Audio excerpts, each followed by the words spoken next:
you know. So I usually do my homework. I'll find somebody who knows somebody or something. They could give me some information, like, who is it? Like, who is he?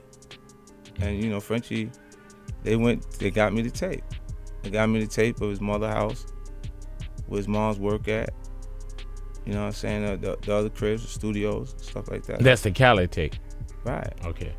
I had all of it. So this is the daughter of the ruler of Dubai, and apparently she uses controversial rule on social media. Chido, leave it to 50 Cent to keep his foot on French Montana's neck. The man stays with a troll tucked in his back pocket, ready to pull out whenever French's name slides across the blogs. But this time, it ain't just jokes. 50's latest shade cracked open a way bigger conversation, and that French Montana ain't just running from industry mess, he's running into something possibly worse: the gold-plated cage of Dubai royalty. See, on the surface, the headlines sound like a flex. French Montana engaged to Dubai princess worth $18 billion. To the casual fan, it looks like French finally leveled up from coke boy to global kingpin. But scratch beneath the glitter, and the picture ain't so clean. Word on the street is that French's escape plan is less about love and more about survival. With Diddy still in and around federal heat, and the feds still supposedly collecting evidence on everyone who was too close to those bad boy freak-offs, French allegedly needed a plan B. And Dubai just happened to look like paradise. But here's the gag: paradise got shadows too. Folks who know Dubai's underbelly will tell you straight, yes, the towers are shiny, the cars are diamond encrusted, and the money is endless. But some of them same royals have been accused for years of having appetites so wild they make Hollywood scandals look like Disney Channel reruns. The whispers about princes collecting pretty boys, about Western celebs getting flown out for things too nasty to even print, they didn't just appear yesterday. So when people see French, a man with a reputation for chasing bags, partying too hard, and cozying up to powerful men for a come-up, suddenly lock arms with a princess and a $7 billion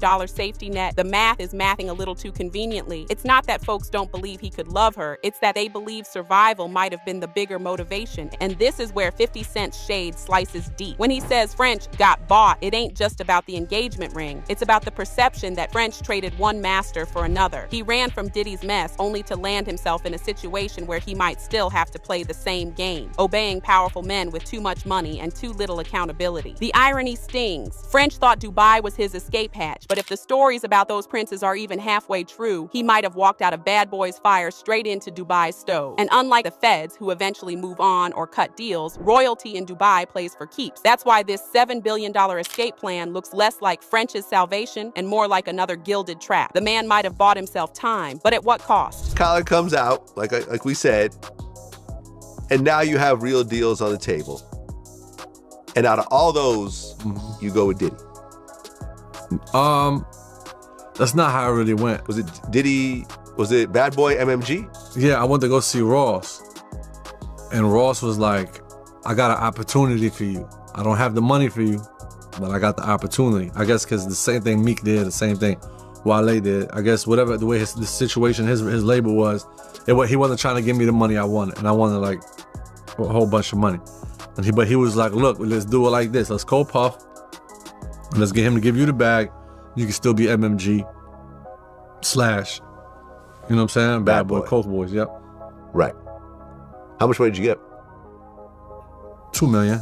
Now let's rewind, because you can't understand French's escape to Dubai without first clocking how he even ended up in Bad Boy's orbit. See, French Montana didn't just land that deal by dropping Pop That and calling it a day. Nah, sis, the tea around that signing always had a funky odor, and in light of everything that's been exposed about Diddy in the past 2 years, fans are looking back with sharper eyes. Here's what people forget. When French was shopping for a deal, he wasn't some unknown mixtape rapper. He had options. Rock Nation circled. Rick Ross and MMG gave him serious interest. Kanye's camp flirted too. And yet, out of all those tables, he pulled up a chair at Diddy's. Now, why would a man with multiple offers pick the one label most famous for bad contracts, shady deals, and extracurricular requirements that allegedly had nothing to do with music? Because Bad Boy wasn't just a label. It was a lifestyle. And for some artists, the lifestyle was the currency. The whispers said Diddy gave French more than a check. He gave him access to the parties, to the women, to the freak-offs, to the if you play nice, you'll get rewarded type type of situations, and fans been side-eyeing ever since. One, because French himself admitted he took less money up front than what Ross or Jay might have offered, but he chose Puff anyway. Two, because every time French was spotted stumbling out of one of those infamous villas looking half dead, the internet clocked it. People dragged up photos and videos from 2016 through 2019 of French looking, let's just say, worn. And the timing always lined up with those weekends Puff was celebrating him. The narrative only got nastier after the Diddy arrest in 2024, when producers and ex-associates started spilling about what it really took to secure deals. One producer even swore Diddy blackballed him after he refused to join a freak-off. So of course the streets looked back at French's quick rise and said, oh, so you stayed and took a deal? We know what that means. Now, is there a receipt with French's name on it? Number. But the circumstantial tea is boiling. You got Diddy gifting him a Ciroc French vanilla flavor the day after they were allegedly together all night. You got that viral birthday video where Diddy's in a robe, French shirtless, both of them looking spent, and you got French himself saying he wanted the big bag and Puff was the only one willing to hand it over. To the industry, it looked like a regular label signing. To the streets, it looked like a man willing to pay a personal price for career elevation. And that's exactly why people think he's playing the same game in Dubai. Once you've proven you'll trade dignity for opportunity, folks assume you'll do it again, just with a bigger bag and a different master.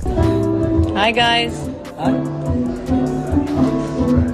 So here's where the rabbit hole gets deep. In mid-2024, French Montana pops up at Paris Fashion Week, not just showing off a new fit, but allegedly showing off a fiancé. And not just any fiancé. Sheikh Amara, a princess tied to one of Dubai's ruling families. Baby, that ain't no regular Bronx love story. That's a chess move. See, around the same time, the feds were building their mountain of evidence on Diddy. The freak-off tapes, the trafficking whispers, the money laundering angles. And anybody in Diddy's inner circle was suddenly radioactive. Artists, assistants, producers, even random friends were all getting subpoenaed or grilled. French, he wasn't just a friend. He was practically Diddy's shadow for years. The birthday trips, the champagne endorsements, the constant cosigns. If prosecutors wanted to make their case airtight, French was a name that had to come up. So what does he do? He doesn't just leave the country. He links himself to one of the wealthiest families in the Middle East. According to reports, the Sheikha's family is worth over $18 billion. That's generational money, oil money, money that doesn't blink when you say $7 billion fortune.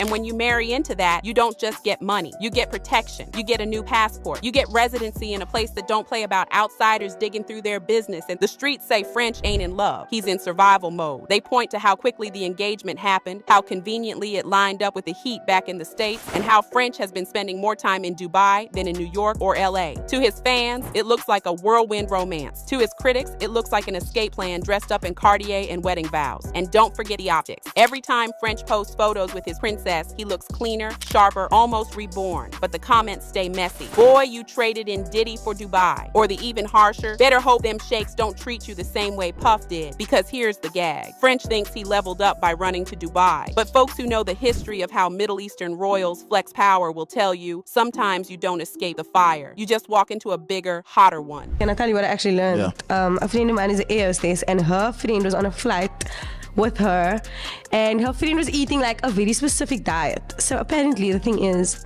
it's actually a control thing. I don't know if I can speak about sheikhs. No, speak. So these guys actually pay these women to hold a strict diet for like 2 weeks so that they can know that they are in complete control of what that woman is putting into her body and the girl is shit on them. Wow. So the girls aren't even getting shit on, the girls are shit on these guys, because then the guys feel like it's sick, like it's a control thing. So then they know, like, oh, you listened to me for 2 weeks. Yeah, so that's probably their kink, that girls actually listen to them. No 2-minute noodles. Here's the part French probably don't want to hear. Running from Uncle Sam to the UAE don't always mean freedom. It might just mean you signed up for a new kind of contract. See, Dubai's reputation is all Lambos, skyscrapers, and pet tigers on yachts, but the whispers have been ugly for years. Influencers fly in wide-eyed, chasing that tax-free glam, then sneak back spilling tea about palace parties where folks were treated like props, men and women both. Allegedly, some royals don't see outsiders as people. They see them as playthings. And when you step into that world broke compared to their billions, you don't set the rules. They do. Now picture French Montana. Against Sheikh Amara's family's $18 billion fortune, he ain't wealthy. He's ornamental. And he don't even got any political power. Sheikh Amara is the daughter of one of the greatest autocrats of our modern era. French is just pretty, foreign, famous enough to bring shine, but not powerful enough to put push back if they decide he's just another accessory. Folks online are already saying the move looks less like escaping Diddy and more like upgrading to new handlers with bigger palaces. Instead of freak-offs in Miami, now it's private villas in Dubai. And the family French just tied himself to? They're not strangers to global scrutiny. Remember Sheikh Amara's viral Insta divorce in 2024? Sis shocked the whole world by dumping her husband with 3 words, "I divorce you." A public defiance unheard of in royal circles. Admirable, yes, but also proof of just how messy royal life can get. Add in her relatives, Princess Latifah's failed escape attempt, Princess Shamsa's alleged abduction, all allegedly sponsored by their own father. The autocrat, Dubai's absolute ruler, French's new father-in-law. Now suddenly the fairy tale sheen looks cracked. When power that heavy moves against you, freedom ain't promised. That's why the internet calling this his $7 billion escape plan makes so much sense. Marry into obscene wealth, secure residency, and hide under a royal shield if the feds come knocking. On paper, genius. Socially, baby, it's deja vu. For years, people clowned French as Diddy's boy toy, the shirtless dinners, the birthday serenades, the Ciroc rewards. Now the gossip says he swapped one sugar daddy for a whole dynasty of potential sucrose habibis. The irony bites. Hip-hop sold us French as the underdog hustler. Moroccan grit, Bronx hustle, Coke boys pride. But Dubai royalty don't play like bad boy records. You don't outshine them, you don't embarrass them, and you don't outlive your usefulness. If the whispers hold even a kernel of truth, French didn't escape a velvet leash, he just traded it for a golden cage. So yeah, he left hot water in the States. But in Dubai, ooh, baby, he might be sitting right on the stove. Table, and I'm sure there were some other ones also. Yeah. I came to Steve Rifkin when I had Chopper Down. I walked in the office, it was him and Gabi. And Gabi was manager. I was like, yo, Steve, give me $200,000. Let me go make music. You know what I'm saying? Just let me. Steve was like, nah, I'll give it to you. Never got it. Never got it. I dropped. Which is funny because Gabi's the president of SRC. Steve is like the CEO, but so I don't know what type of but Steve makes the final call. Yeah. So I asked for $200,000. You know what I'm saying? And it's like. Now here's the gag. In all this chaos, the loudest voice dragging French is 50 Cent. But sit with it for a second. What if F ain't just clowning? What if he's really trying to warn him? Because you know 50 got that big brother who roasts you but still want you to eat energy. He been shading French for years, calling him washed, calling him a Diddy leftover. But maybe, just maybe, he sees the trap French walking into. A trap that don't look like chains but smells like them velvet cages folks whisper about in Dubai. But flip it. What if this ain't a trap to French at all? We looking at him like, damn bro, you sold your soul for protection. But what if this is exactly what he wanted? Some folks chase freedom, others chase comfort. French might not see himself as a prisoner in some palace. He might see himself as the chosen one. The Bronx kid who hustled mixtapes and ended up with gold-plated security. We might call it hell, but for him, it could be heaven with AC and a driver on call. That's why 50's jabs sting so much. Cause deep down, they're laced with truth. Fifth built his legacy on independence, on owning his name, on flipping street power into boardrooms. French, meanwhile, might have flipped survival into servitude, but who's really winning? The man who still gotta fight for credibility in rap? Or the man sipping tea behind palace walls, untouchable, scandal-proof, and cashing in on $7 billion worth of insurance? It's messy, it's ironic, and it's the paradox French now lives in. To us, he looks like property. To him, he might feel like royalty. And maybe that's the biggest twist of all. 50 Cent might be dragging him, but French Montana might just be smiling, thinking this was the plan all along.